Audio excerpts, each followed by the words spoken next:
श्री हरिवंश, श्री राधा वल्लभ, श्री हरिवंश। कलयुग का कहाँ वास होता है?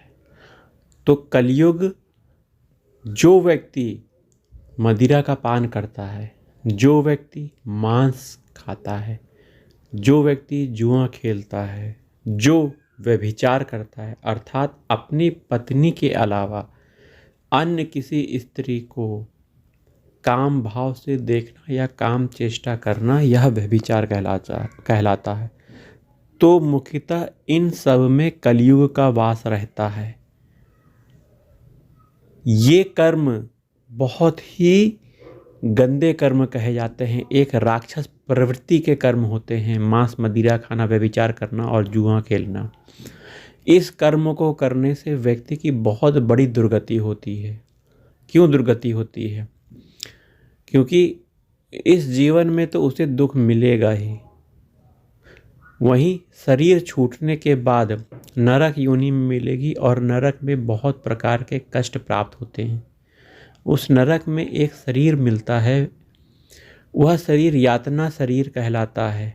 उस शरीर की विशेषता होता है, वह शरीर कभी मरता नहीं है, केवल कष्ट झेलने के लिए वह शरीर प्राप्त होता है।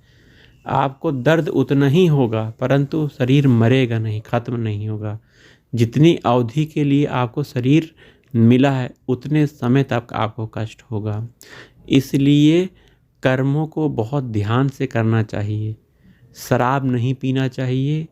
अगर आपने पिया है तो फिर इसका परिणाम जब आएगा, इस शरीर के रहते हुए भी आएगा और शरीर छूटने के बाद भी आएगा।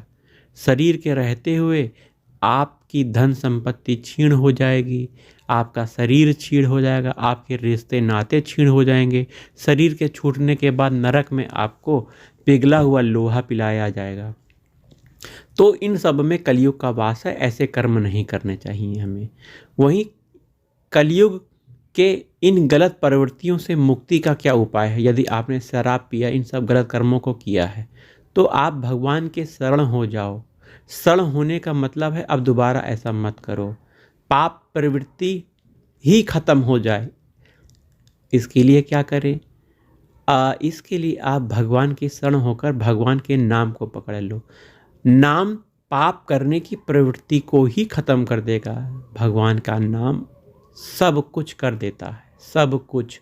तो भगवान के नाम को लगातार मन से लो, भगवान के रूप का चिंतन करो, भगवान की सेवा करो, भगवान स्वरूप इन संसार में जो भी देख रहे उन सब की सेवा करो।